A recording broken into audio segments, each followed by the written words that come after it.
Mais en tout cas, c'est un honneur de pouvoir porter le brassard de capitaine de son pays. Au moment où tu apprends que tu vas devenir capitaine, qu'est-ce que ça fait et est-ce que ça te rajoute une pression supplémentaire? Je pense que j'étais arrivé déjà au pic de la pression, donc ça pouvait pas monter plus haut. C'était juste que c'était une nouvelle responsabilité.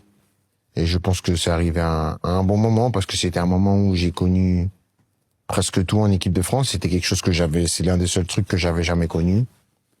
Donc c'était cool parce que ça m'a permis d'apprendre, de développer une nouvelle palette et de passer une étape supplémentaire en sélection.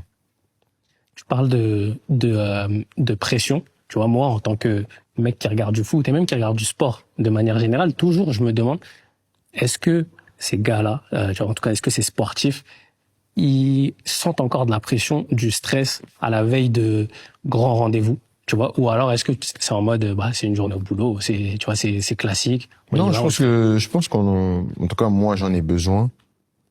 J'ai besoin de sentir l'adrénaline, j'ai besoin de sentir la tension, j'ai besoin de sentir la pression.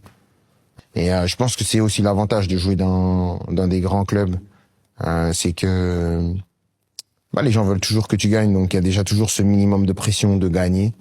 Après, quand tu joues vraiment dans les très grands clubs, il faut pas juste gagner, il faut toujours performer. Tu as vraiment pas le droit à l'erreur. Et je pense que c'est bien parce que ça nous stimule et ça nous permet de toujours avoir un but. Parce que je pense que quand tu rentres sur le terrain et que tu as pas de but, déjà tu pars avec 20 ou 30% de moins.